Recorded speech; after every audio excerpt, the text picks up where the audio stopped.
So yesterday we talked a little bit, kind of a very, very high level about how we might implement functional intermediate representations. If you have a functional background, I think yesterday was kind of nothing really new or fancy in it.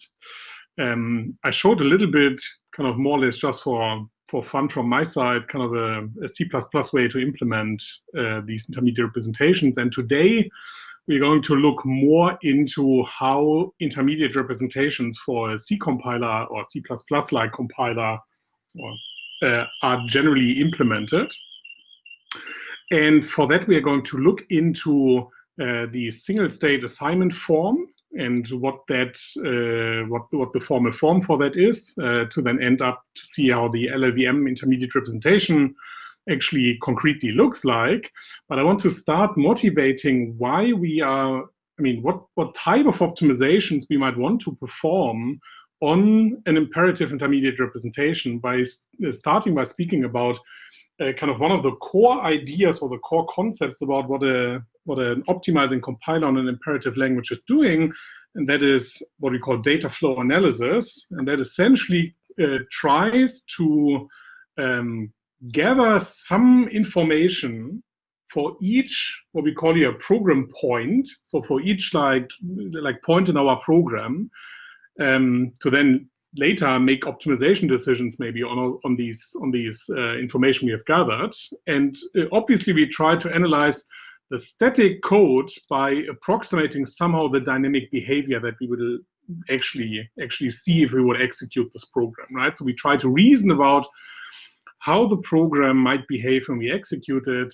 And for that, we want to know how data flows through our program. So that means we have a program like here on the right. We might ask questions such as, is this value Z actually ever initialized? And we can see here that Z is not initialized up here, and then it's never used before we actually write it. So we should be fine doing this, okay? But this is a type of question by kind of tracing through what would happen when we execute this, that we would like to answer an imperative question, either to provide warnings, for example, Z is not initialized, but we might also have questions such as what possible values could Y, for example, have here, and if we could prove that Y, for example, always have to be larger than 3, then we could actually, for example, eliminate an unnecessary branch or something like this. Okay, and that would be an interval or a value analysis or sign analysis. Okay,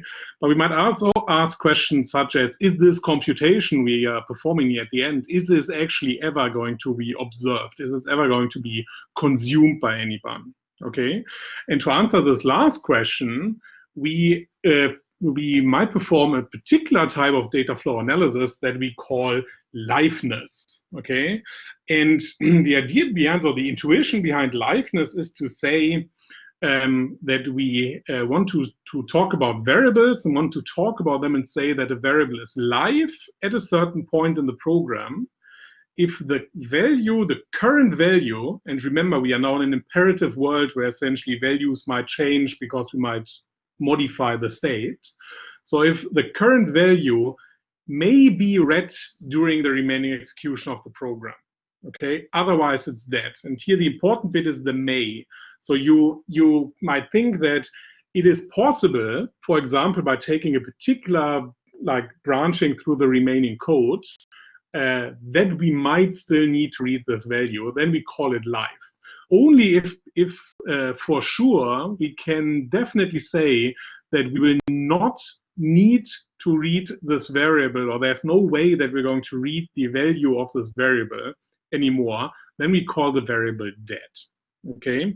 And that is, for example, a very useful information for dead code elimination, quite obviously, right? So if the variable is dead, or if the value is dead, then we would actually never have to really compute the value. And that also is useful for register allocation, for example. So that means if we look at our small program snippet here again, the small C code, then by knowing these information, these liveness information, we can then perform a transformation where we can actually see, well, Y and Z here, they can be stored in the same physical register. That is what the register allocator will do, because we actually can observe that Y and Z are never live at the same time. So that means when we need to access or read the Y value, this doesn't overlap with accessing the Z value. There's no dependency across the loop here, so we don't need to remember what Y was in the last loop iteration, and Y is only kind of used in lines 5 and 6, and Z is used in 7, 8, 9. So they can later be stored in the same register. And the liveness can tell us this. And similarly, we can see here that when we compute the Z minus 1 and we go around the trip count, that we are going to reassign Z anyway. So we will never have to actually do this computation here. So that is dead code elimination. Okay. So these are the type of optimizations that we would like to perform and the type of reasoning that we would like to support when we write an imperative compiler. Okay. And for that, we want to operate on a very important data structure that kind of exists before, or that exists kind of independent of the SSA idea that we're going to come to. And that is the so-called control flow graph. So that is essentially a graph where the individual nodes in the graph represent program statements. So here on the right-hand side, I kind of turned this example into a graph. And the edges, the directed edges, so they have an arrow on it, you can only traverse them in one way. They represent the control flow between these statements. So that means I can read here and I can see that I'm going to, when I enter this function, I'm going to execute node 2 first, and then the control will flow into executing node 3, and then I'm going to execute node 4. And depending here on my branching decision, I will either jump over the loop and go to node 12, or I will go inside of the loop to loop 5, where I later will then return. Okay, so that means we have now here a representation where the graph represents the possible control flow through my program. Okay, and this, as I said at the beginning, is an approximation of the dynamic behavior. Okay, so that means I obviously don't know, without knowing here, for example, the value of input, how many iterations I'm actually going to do through the static code, but I know that I can only go from node 4 to either to 5 or to 12. Okay, so this graph is kind of central to a lot of our reasoning, and this is also, if I bring back the picture, I had shown before from Andrew Apple, who talked about that SSA is actually functional programming. That is exactly the type of control flow graph that he was talking about when he talked about SSA. So this control flow graph, kind of such a fundamental data structure to represent instructions and how they can be executed. Okay, independent of if the intermediate representation is in SSA form or is not. And this here on the right-hand side is not in SSA form, at least not in like how I've presented it here. Okay. One of the most fundamental aspects when we talk about data flow is that we actually really talk about the data, right? Where the control flow talks about how we're going to execute this, right? What we actually want to talk about when we talk about stuff with liveness is we want to observe how data flows through our program, okay? And for that, we define two kind of fundamental notions or fundamental concepts. The one of what we call defining a variable. You could also think about it of writing into a variable. And then one for using or reading a variable. And we can write either that we have this def set of the nodes that define a certain or set a certain variable, or we can have a set for the variables that are defined at a certain node. And OR has a question. Thanks. So this is relative to a control flow graph. So I have a control flow graph and a program, and I can define def and use for that program relative to that graph. Yes, so you can define here. So the notion here is you can, if you have a graph where you have no nodes, right, and you have the variables in your graph, you can essentially define these two notions of these def nodes and def var, and these are sets, right? So as you can see here at the bottom, as an example, we can see that if I take the variable z, I can say like the two nodes where z is actually defined or written into is node 8 and node 10, okay? And then the def var set of node 4 says that in node 4, I'm actually not writing to any variable, okay? And the use var set says that in node 4, I'm actually using or reading variable x. Okay, and these notions of def and use. They are usually then combined or populated to what are called def use chains, and these are essentially chains. So you write them here as kind of triplets, where we define for a certain variable all possible definitions and all possible uses. So that means these are essentially tell you that for the variable x, for example, starting from when I define and write variable input, okay, I can then use the same x in 4. So that means I know that there is some information that flows for variable x from node 3 to 4. But the information also flows to the underlying, or could flow to 7, or could flow to node 10, okay? Or could, and then we have the same for when we have new defs where we override this value essentially. So ORed. Sorry, this was a bit quick for me. Can you go back to the previous slide? So you have to say I'm a little bit sloppy here because here I define two notions of def sets. So for nodes and for variables, okay. Well, so what's confusing me here is the binding. Sorry, so I might be stuck on last week's courses. Yeah. So on the right in your program you have somehow lexical scoping of variables, but somehow on the left v is somehow always free. Yes, or maybe that's related to SSA somehow. I don't know. Yes. So sorry. Yeah, so I think that's a very good observation. So the graph we see here, right? The graph doesn't have any notion, any idea anymore of lexical scoping. Okay, and SSA, where we come to, will actually SSA enforces two crucial properties on this graph, and one of the two properties we will enforce is that every variable, such as x here, okay, must be first defined before we can later use it.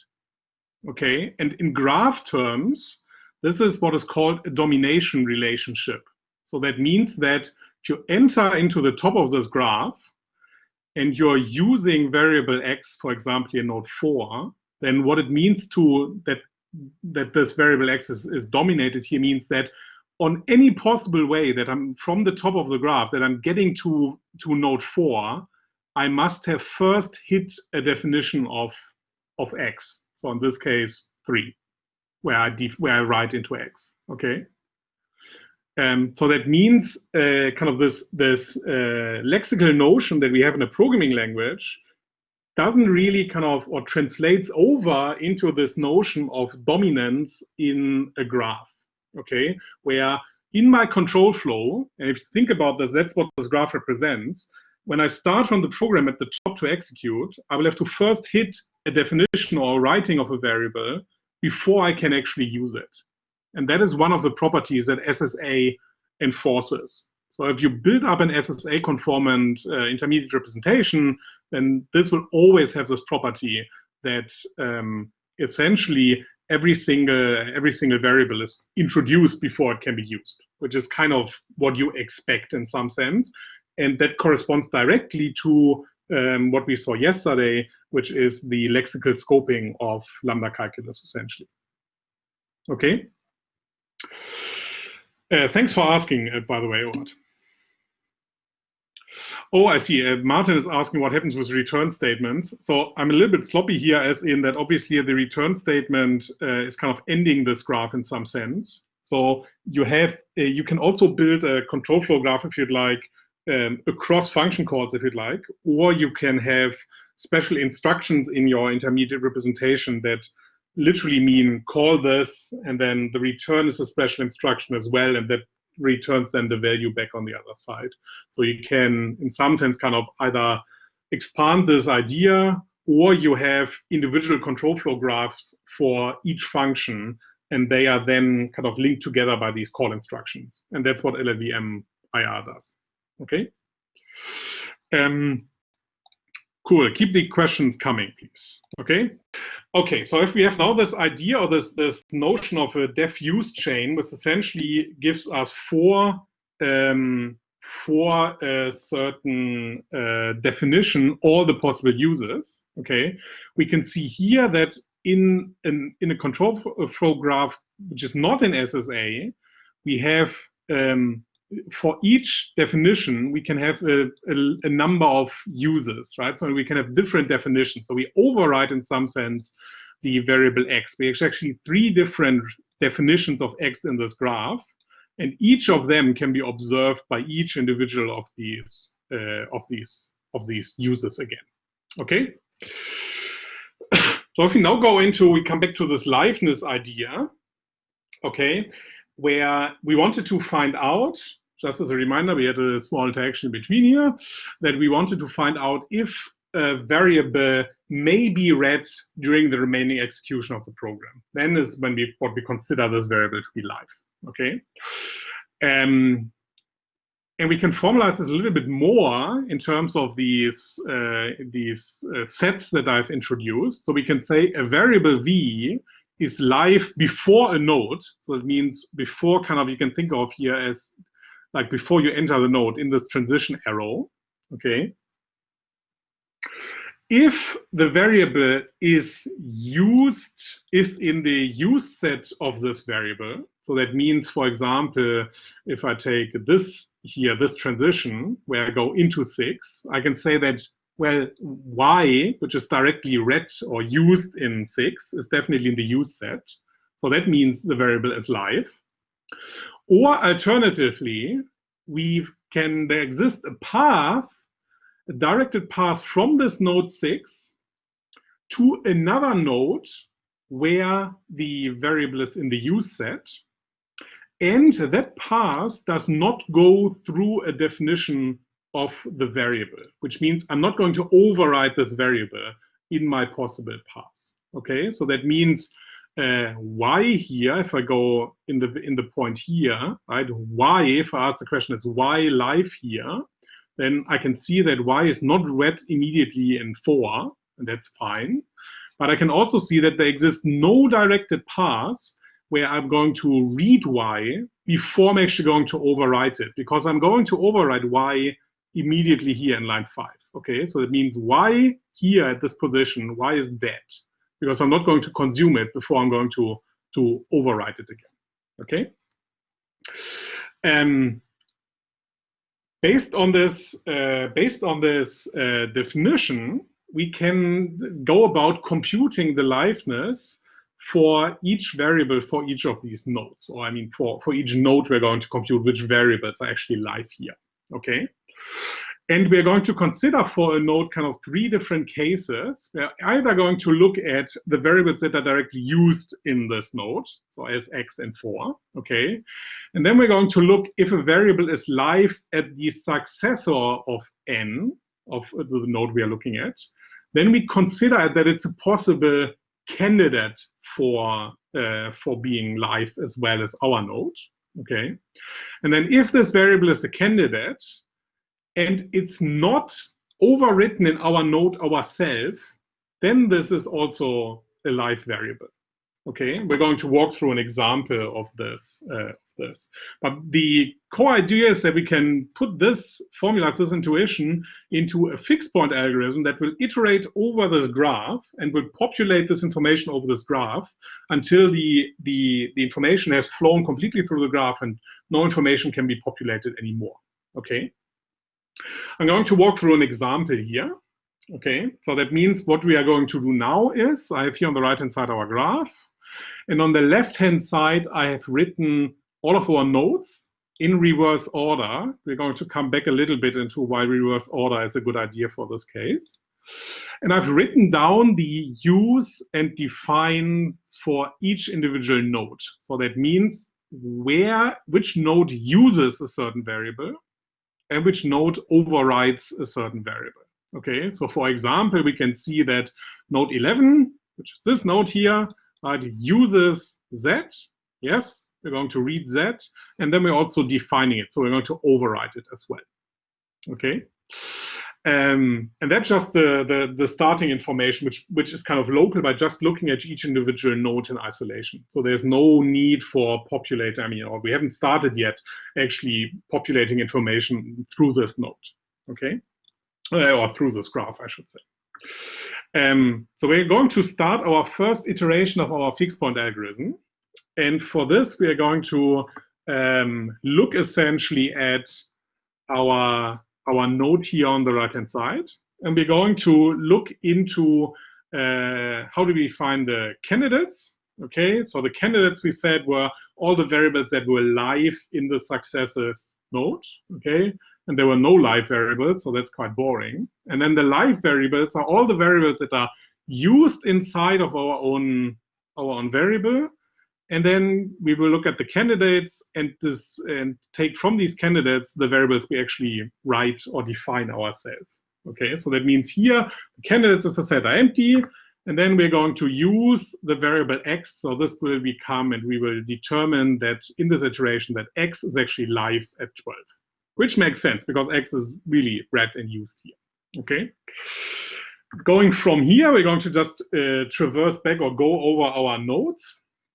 And we're going to compute the live set here. Okay, we're going to have no variable that is live in our next node 4, but we're going to carry over the variable z that we are reading. Okay, and so far we have no candidates, no candidate set, so we can't, like the very writing, they will just stay. Okay, and we're going to continue this process, looking at each individual node, pulling over information, okay? And one of the information we can see here is that we are now pulling over the information about what variables are live at our successor node. So it means here in node 10, we are now going to pull over this information that Z is actually live at node 11. And that means that this is a candidate of a variable that could also be live at variable or before variable 10, okay? And that means when we compute the live set, we will take the variable that we read ourselves and add this together with the candidate that we have considered. So that means so far we think that x and z will be live at this node, okay? We're going to carry this over. Here, one interesting bit here is to see that we have multiple successors, okay? So that means all of these successors, we combine the information together so that z is live and xz could be live. And then we again pull this information over here from that set, okay? Yes, okay. And then we continue upwards as we did before, pulling the information over, and then here pulling this out. And this here is an interesting case again, where we have determined that based on the information that x and z must be live at node 9, we shouldn't be at step, which was step 11. Oh, sorry, you mean here? Sorry, can you clarify maybe if you mean this by step 11? Okay, so one point to point out here, right, is this is an iterative algorithm where you can see in some sense how this information will be populated through this algorithm. Okay, so if we think eventually for node 11, okay, yes, okay, so exactly pointing out here saying that shouldn't be x and x variable that is a candidate, and the correct answer here is yes, 12, which is the node you see here, is not a successor of node 11. Okay, so I mean, maybe the naming of the nodes suggests that there's a relationship, but if you look at the graph here on the right-hand side, we will look actually as a successor, and that is node 4, right? Which so far we have no information about the liveness yet. Okay, so that's the reason why we have not considered X to be live here. Yes, and the case I wanted to yes, but later on X will be live at 11. I think this is yes. Later on X will be. We will discover that X will be live at 11 because we are going to discover, in some sense, this loop structure by coming around. And this is what you can, in some sense, think about, that this fixed point algorithm is literally populating this information over this graph until the information becomes stable, and we have kind of pushed the information into every single branch that we can find in our graph. The case here for node 8 is that we can see here that we will consider X and Z to be live because they were live at node 9. But then we see that the variables that we deduce to actually be live is only X. And the reason for that is that we will look at the candidate set here, okay? But then we see that we are defining, so we are overwriting Z ourselves here. So that means before this variable, Z is no longer live because we are actually overriding it. So that means we are going to take, because we have the Z here, we're going to take Z out of this candidate set so that only X becomes live here. Okay, and if we populate this information further, this is all pretty much the same information. We will then, after the first iteration, have this picture, okay, which is clearly incomplete, as we will see.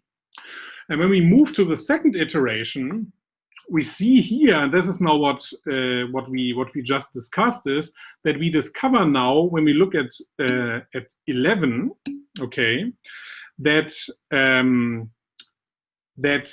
we are now going to look at the candidate set or the live set of 4, which actually does include X, and that makes X a candidate for node 11, and therefore it becomes an information that is live at node 11. Okay, but it required a full iteration. In some sense, you can think of this almost as, because you traverse these nodes, right, of you almost kind of go through all branches, in some sense execute these branches or put this information to these branches until we actually discover what is live and what is not live. Okay. Okay, so there's not another question. So if we have an IR for the program that was nominal, it is variable declarations are pointer addresses, then we have two graphs of the same set of nodes, control flow graph as defined, and then a variable use graph with the same nodes, but edges, MN are used, are N uses a variable declared in M. Then the liveness analysis is the transitive cloud of the union of two graphs. What I don't fully understand your question. Maybe you can actually speak up and explain this in a little bit more. Do you want to speak up briefly? I mean, all I'm saying is, if somehow we didn't have to worry about the concrete names of variables, but somehow we kind of dealt with that already by just saying a name is just a pointer to the binding occurrence. Right. Then you will just be taking these two graphs, right? One of them saying where are the pointers pointing to, and the other one is the control flow graph, and you just close it. That's what live analysis does. I see.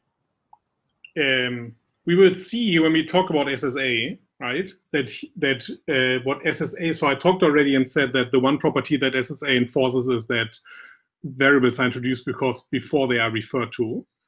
And the other property that SSA enforces is that you essentially can only assign to variables once. So that means we are going to rename variables when we are going to reassign them. So that X up here and that X up here will become two different variables. And in some sense, that means that some of these analysis actually turns out to become easier by this property. And we're going to show this in a second. Okay. And then actually, if we do a third iteration for this example I've shown, then we reach here our fixed point and we are happy. Okay. Yes, and as one of you pointing out, this is like the fixed point algorithm I showed is kind of the generic fixed point algorithm where you can do a lot of different data flow analysis about. There are kind of two classes in this kind of field of data flow analysis. One which kind of pushes information kind of backwards, and that's how we have operated. So I've gone over this graph from the last node, kind of from the end, at least more or less, to the beginning. But if you sort them topologically the other way around and you start from the top, there are also data flow analysis which converges quicker if you push the information from the top to the end and not from the bottom to the beginning. Okay, important property is that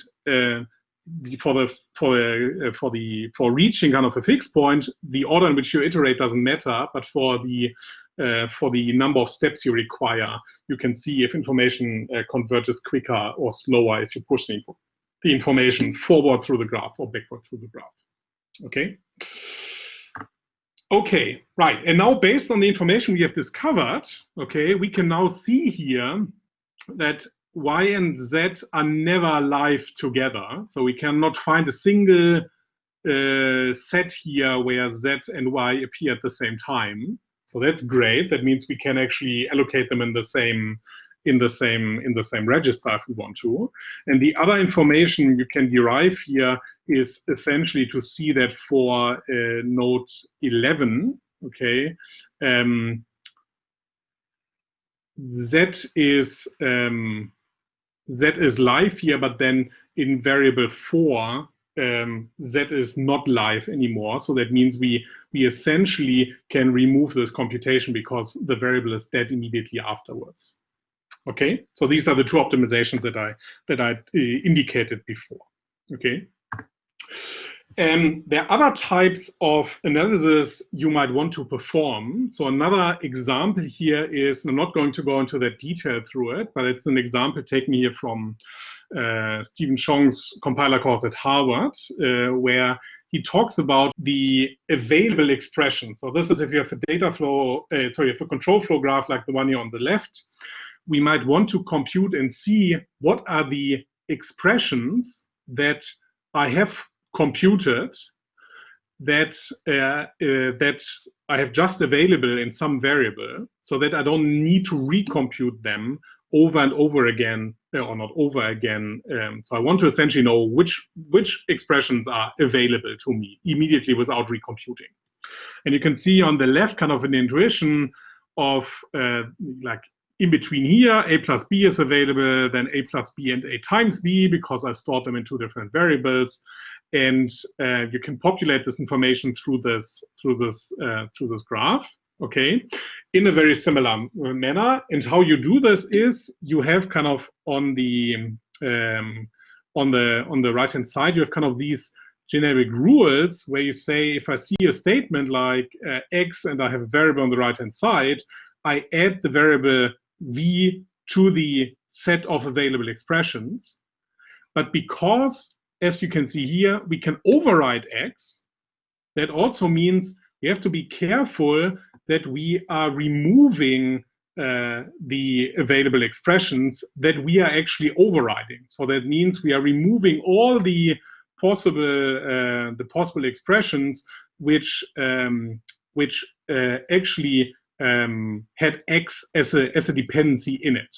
So that means up here, when we see the variable a and assign a plus 1, we see that we're overriding a plus 1, so we can add a plus 1 to it, but we have to also then remove from that set of available expressions all occurrences where a occurred before, okay?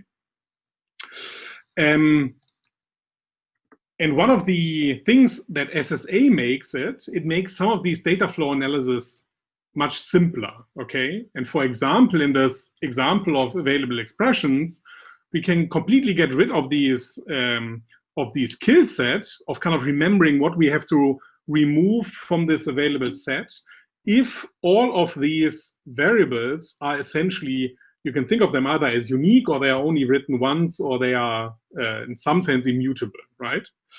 And these are the two properties that SSA enforces on the intermediate representation. Okay, so that means variables are assigned only exactly once. Okay, that means each individual assignment here, so the x and the x here, they will get their own version of x, kind of x1, x2, which means we will build different sets of available expressions, and we can guarantee that if we refer to x1, it has only been defined a single time. Okay, and as I said before, every variable is defined before it is used, or in graph terms, this is this notion of domination, so that every definition dominates all of the uses. Okay. And this, as I said, this simplifies the data flow analysis. Okay, and we're going to look into how we might construct SSA form out of the graph that I've been looking. Okay, and we are then also going to look at a little bit of LLVM IR, but we are also going to look at the example that Andrew Apple gave of kind of the correspondence of what a control flow graph might look like and the what an SSA control flow graph looked like, and what an equivalent lambda calculus based function might look like. Okay.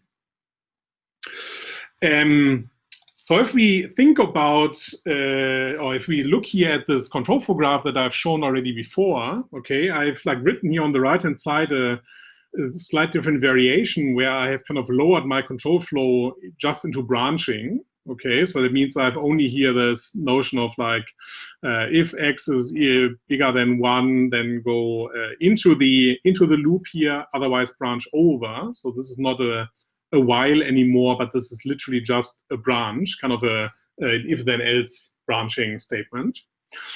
But the logic, if you like, of the loop, this while loop, I get back by the structure of my graph, right? Because I can see that I have a loop going back and going around.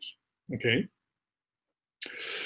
And if I have now this graph in the slightly smaller form, what I can essentially start to do is I can start just to say, well, if I have to have every single variable has to have a new name, let's just assign a new name every time we assign on the left-hand side. Okay, and then we propagate the name of this use. Okay, so x will become x1 up here, and then x was used here, right? But x somehow could potentially also, it was overwritten here, and I could read that value as well. So what do I actually going to put in here? Okay, so it's not clear what value of x I'm actually reading here, right? Because I'm not just reading input, which is essentially the name that I've now, that x1 refers to. So we have somehow do something about this control flow merging passes, okay? But if we continue and we just write a question mark for now, right, we're referring to some form of x, and here is y, right? Y is, I've here combined these two into a single block, but they are kind of two statements. And here I can say that, well, I definitely write into y1, and that's what I'm going to read. There's no other entrance into this node. I only can come one this way. So I can be confident to just rename this into y1 as well. Okay. Here, I'm going to refer to x2 as the new name that I introduce, but I'm not sure what x I'm going to refer to.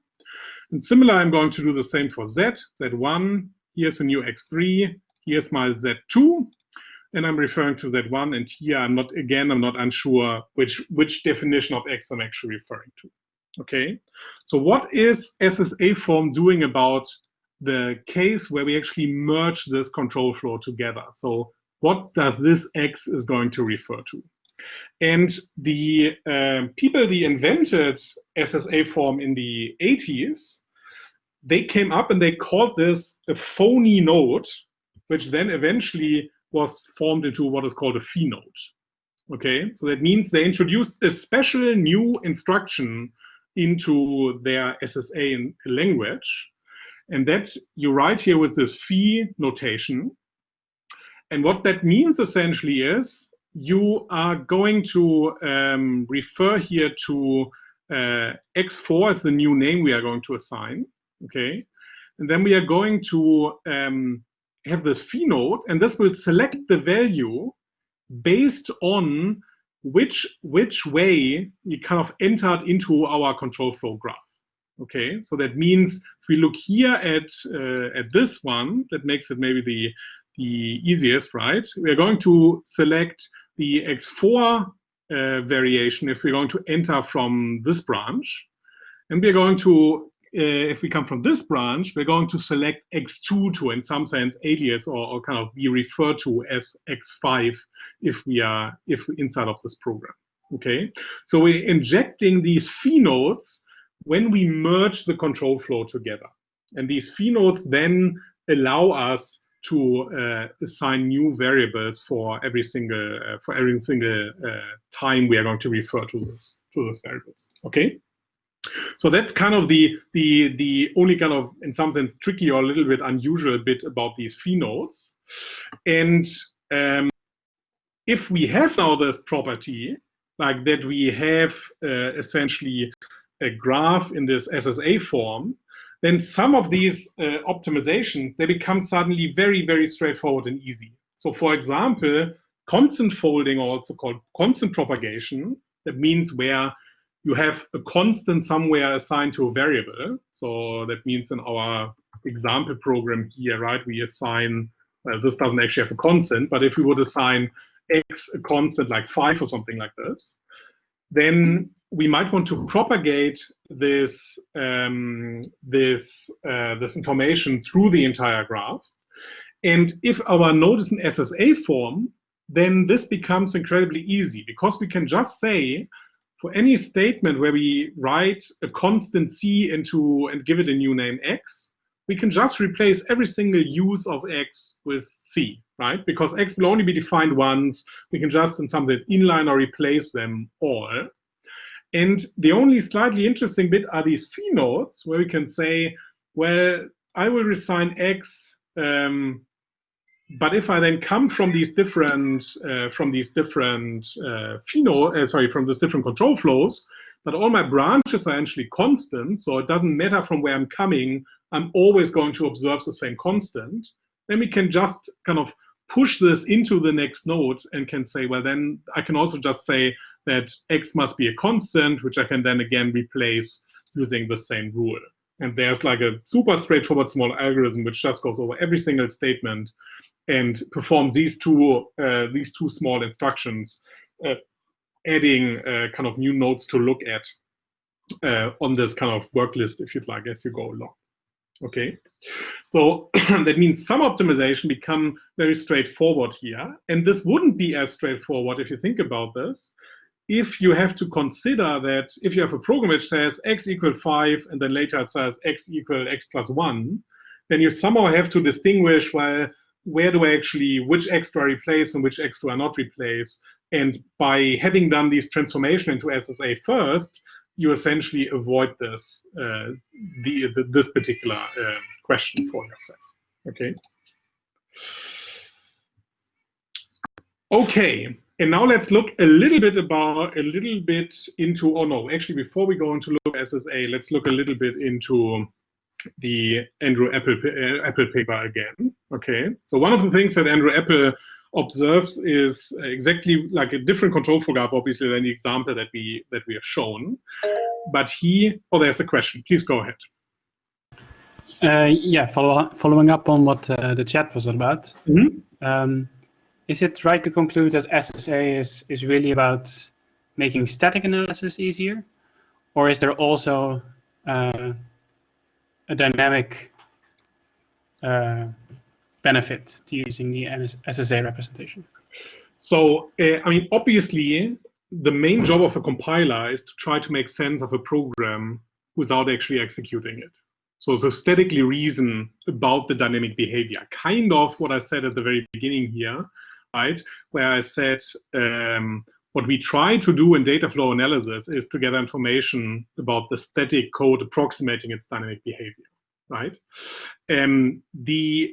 SSA is used as a compiler intermediate representation, and that means that at some point before executing, the compiler will go over this graph structure and will emit assembly instructions essentially that actually then describe the dynamic behavior, right? So one of the things we really want to do, obviously, is we want to optimize how our program will behave at runtime dynamically. But for that, we have to determine what type of optimizations are actually legal to do just by approximating the dynamic behavior by looking at the static information that we have, right? So I'm not sure if that answers the question, or if you have kind of maybe a more nuanced version you might want to ask on that. There's another question asking if SSA helps with peephole optimizations too. So peephole optimizations is, in some sense, actually an interesting. Peephole optimization are a strategy in imperative compilers where you choose a certain peephole, or sometimes people also call this a window size of a number of instructions. So this might be, for example, you look at 5 instructions at a time, and you would kind of scan over your instructions, and in these kind of small window, you would look for certain small patterns and would then essentially, like almost like the rewrites we have seen yesterday, and you would then just do very local small optimization. So for example, if you see something like you do an addition and then you subtract exactly the same value again, then you might say like, oh, that's unnecessary computation, I can just throw away these instructions. And that obviously, I mean, that's just kind of a traditional compiler technique from a long time ago that helps in some sense, or that have been implemented. I'm not sure if SSA also helps with this. Maybe if you have actually an idea on this, then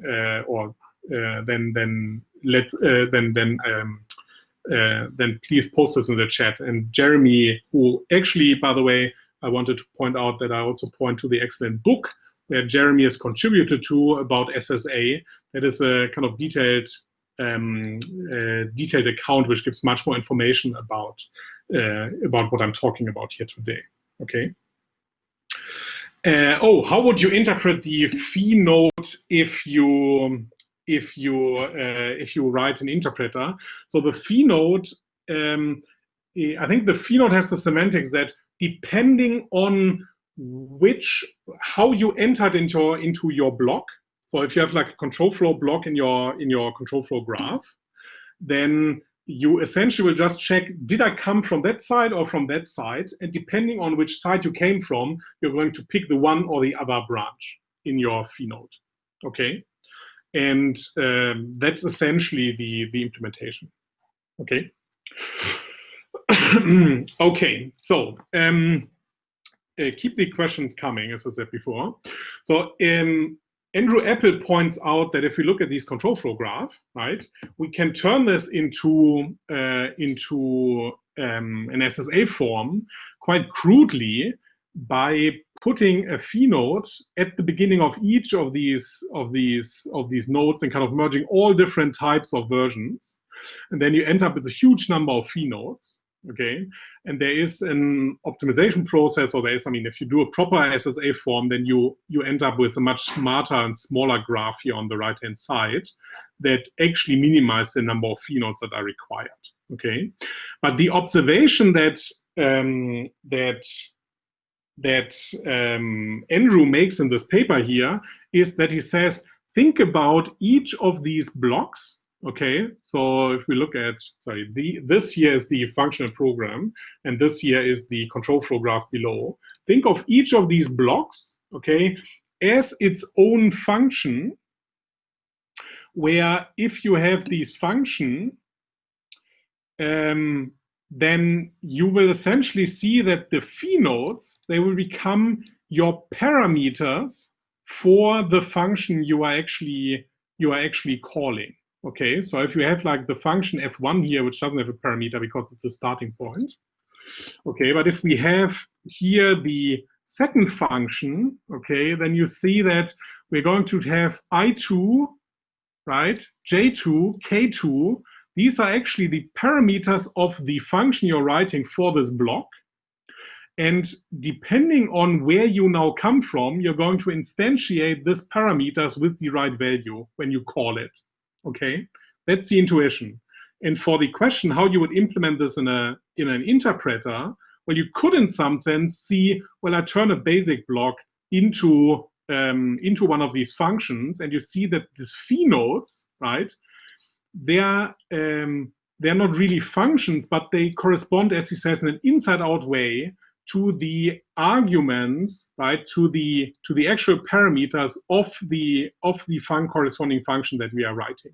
Okay, so it means you are doing the instantiation outside of the block when you call this function, and the phi nodes, they are kind of embedding this inside of that function. Okay, but there's a direct corresponding of these phi nodes, right, to kind of these actual parameters or these formal parameters of this lambda calculus. Okay, and he observes and says that the left-hand side of the phi assignment, so that means this one here, becomes the formal parameter of the corresponding function. Okay, and the right-hand side of them, these will be the parameters when you actually call them. So that means when I call kind of from block 1 and I go into the next block, you would actually then pick here in this case I1, and when you come from here you would call J1. Okay. Okay, so that's the correspondence, if you'd like, that Andrew Appel has observed. But I think one of the interesting bits here is that we talked at the beginning of the lecture about the scoping. So you have scoping here, and that corresponds into the dominance we see here, right? And then you have these phi nodes that are in some sense kind of they called it phony because it's kind of a little bit of a hack, but then they correspond in some sense to passing parameters through a function call in lambda calculus. So I mean, using the only real kind of feature of like abstraction, and the phi nodes in some sense abstract over where my data actually is coming from. So maybe that's one way to see it. Okay. One way now, so if we're now going to look in the last 5 minutes, maybe a little bit about how that actually works in a real kind of proper compiler. So we have like a compiler like LLVM. If I take this small program that I had, I can, let me actually see that. I can open the LLVM. So this is now my editor here. So this is a small program. I hope that's readable enough. So that's the program that we have seen, and I've compiled this into LLVM IR. Okay. And you can see that LLVM IR is a kind of human-readable text format. That's how most people perceive it. But the really important bit is that they have like some keywords like these define here, which defines a function in LLVM IR, which corresponds directly, if I actually put this here on the right, split to the right, corresponds directly to this function. So the name is no coincidence, but literally taken. Okay, but then what you see inside of these block, so you have this block-like structure, is the control flow graph that we have been looking at all along. Okay, and that means this here, this is the label of the node. And this is where our branching, for example, here happens. So that means this is the first node that we have corresponding here to the allocation of these variables on the stack, and the assignment of variable x here with this with this store. Okay. But then we branch into the next bit, and here is then where we jump to this next node in our control flow graph. And in here, we have now a compare instruction. So this is a compare instruction which compares if the value at variable 8, which is the x, right? If this is bigger than or greater than 1, and if that's the case, then we're going to branch into label 10. And if that's not the case, we branch into label 30, which is here where we return, okay? So this means this is just a textual representation of the same graph we have seen before.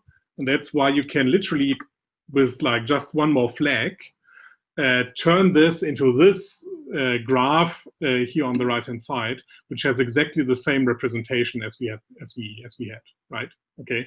And you guys are asking for the .o extension. That was just what I used in my command line bit.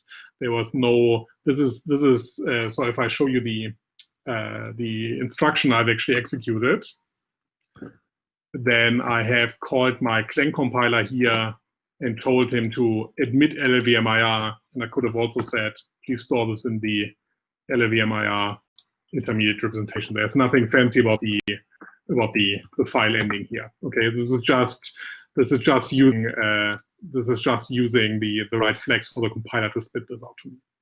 Okay. One last thing I want to mention, okay, and that is we have talked about these phi nodes, right, before, but in this, if you search through this foo IR thing I have here, right, there's not a single phi node in there, right? So but there's still clearly control flow, right? So what LLVM IR actually is doing is there are store and load instructions, okay, and the store instruction, as you can see here, is really a side effecting function. There's no return value or something coming back, right? The load actually has a return value coming back, okay?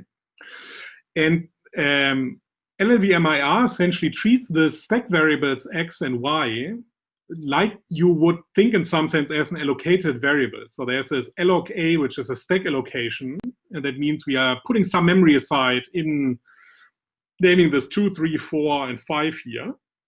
And then we're going to store the value, a value into this, and then load a value out of it, and so on. And that means in our control flow, we are actually now storing a value, and then we're going to load the value again. So that means here we are storing a value into like memory location 3, and we are loading it back again, okay? So that means they don't use, in this instance, phi nodes to model in some sense here the converging of control flow, but they're just literally modifying the store as you might expect it in an imperative language, okay?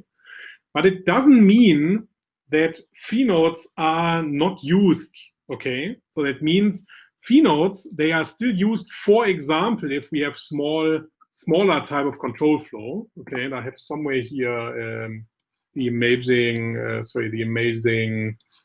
compiler explorer, which is a website where you can type in some code, and then you can see like if you put LLVM IR up here, you can see the decompiled LLVM instructions, okay? And this here is a small, I hope this is more or less readable, a small, very small program, which essentially is just a single line saying that we have the OR, logical OR operator, which is kind of has itself some form of control flow, because if y gets evaluated to true, to false, to the one or the other, we will not actually going to evaluate r, okay? And that means what happens here is that we are seeing actually that we have here the comparison against 0 of the y variable, and if that happens to be the case, I'm actually going to jump over the evaluation of the second bit. But if that falls through, we evaluate the other bit, and then we're going to see here the phi node, which actually tells us what the value is that the variable L here will hold. Okay, so that means here we can see a clear way how really these two control flow branches are merged into a single value that is then represented depending on which of the two branches you actually took. Okay. And there's a question saying, or pointing out, I think there's an LLVM pass that tries to lift alloc store loads to actual variables, where it will then use phi nodes in more circumstances. I think that is correct, but I'm not sure how you make use of that bit. But I point out that the phi nodes are required to merge this control flow, but you can also have the load and store instructions for modifying the underlying memory essentially.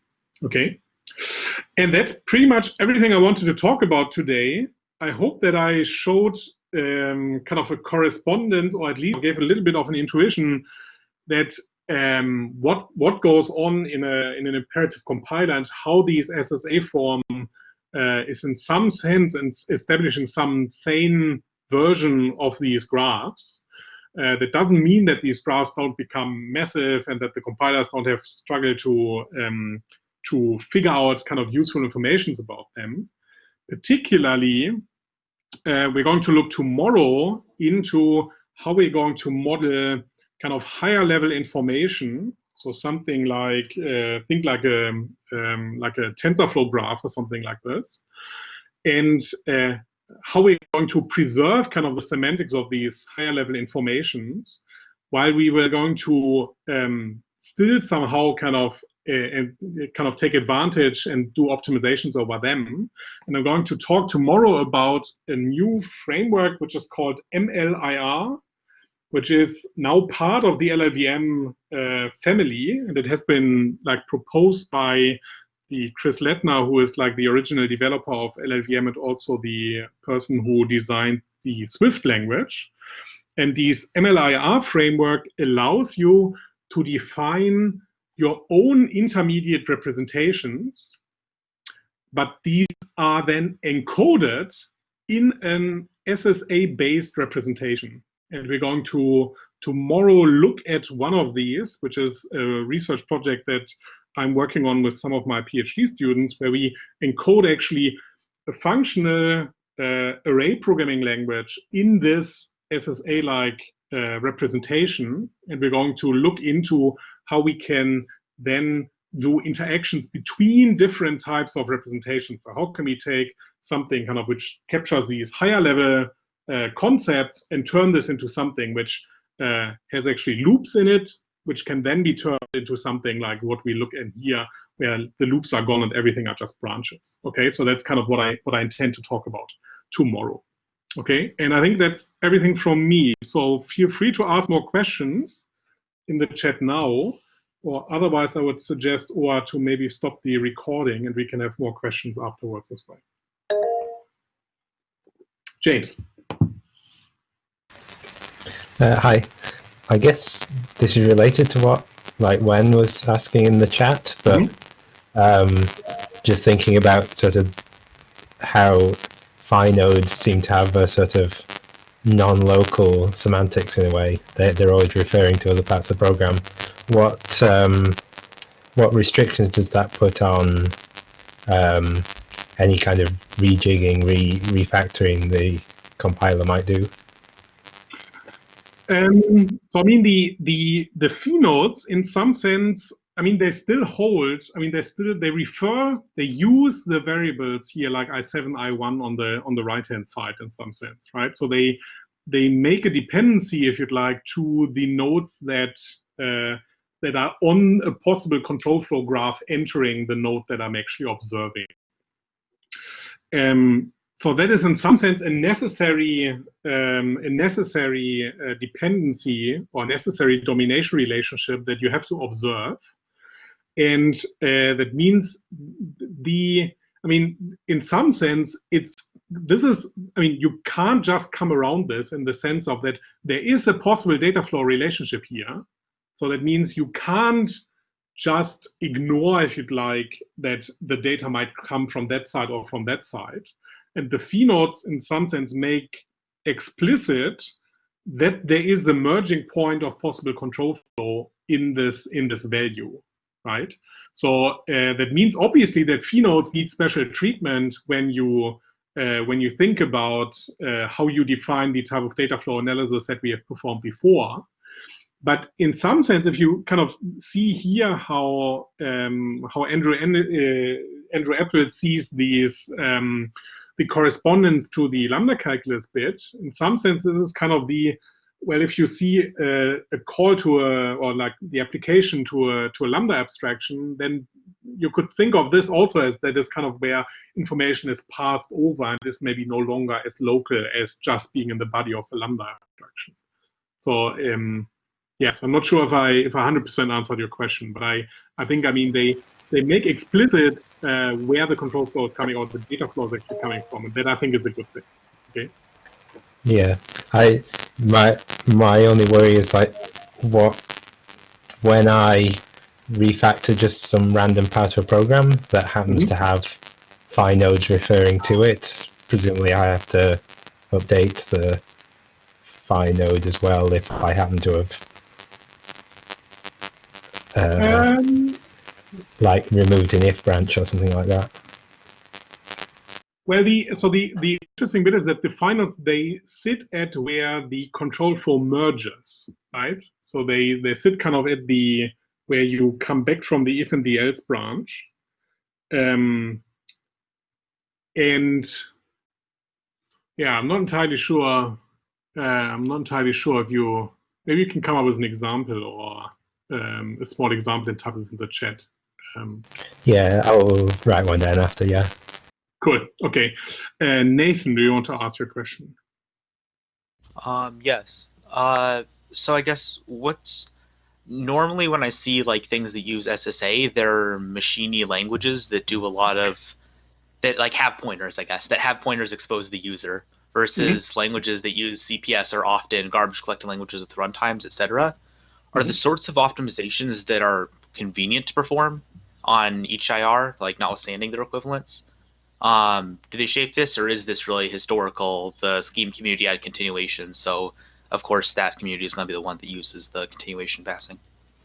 Well, so I think, I mean, if you look at what types of languages use SSA-like forms, there are also languages in there like Go, for example, or I think Erlang recently actually decided to at least shift some of their compiler infrastructure to SSA, and they are definitely all garbage collected, right? I think that SSA itself, we will see tomorrow, because we'll see tomorrow essentially how I'm going to encode a functional like a lambda calculus again in SSA. And you might say like, oh, that's like a little bit like crazy, but I mean, I have good non-technical reasons to do that. But and we can see that I can then encode like higher level concepts, and I don't have any reason necessary to think about low-level details like memory and storing and pointers and side effects and so on, right? So you could even think that if you would define an LLVM IR that doesn't have like the store instruction, but you just define like a bunch of instructions which have a pure semantics, and they define. You could totally define an SSA which like captures the semantics of a pure non-imperative programming language. I think that traditionally, like people from the imperative world, they always like to think more in terms of, well, maybe kind of the pointer, if you'd like, is kind of the first sign to then think about, oh, we need to represent stuff as graphs and other bits. And I think yesterday we saw more kind of the syntactic notion where you come almost from like a mathematical notation on paper and kind of that type of reasoning. Yeah, I think a lot of that is kind of more historic grown than there are actually good technical reasons. Obviously, there are now like very sophisticated implementations on both sides who kind of lean more to these type of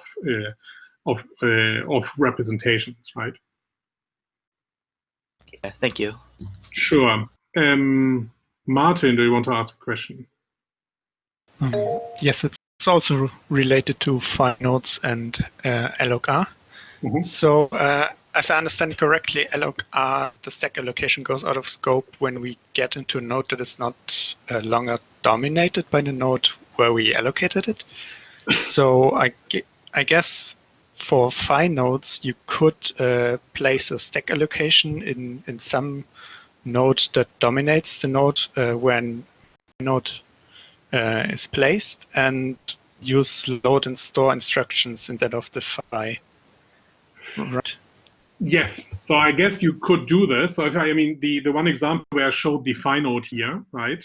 So I think you could clearly, I mean, I could literally rewrite this by saying let's first evaluate y into something or whatever, and then like I write kind of almost the branching out explicitly of this, right? So I could generate this by generating a store and a load, and then do kind of they have like a small control flow, but I don't have a phi node to actually merge a value, right? And in some sense, that comes from, if you have something like an if then else, right, that is literally a statement in C. So that means there is no value to be really merged. But the small example I showed here, right, there is really a value that is returned, right? And that then is modeled with the help of the phi node. And I think this at least here is one of the attempts where they try to model what you actually have written in your source program, more or less truly, right? So I'm not trying to turn this into a sequence of stores and loads where there were none required in the original program. So I think, but you're absolutely right that they could be implemented the one or the other way. And an optimizer might actually decide to do the one or the other.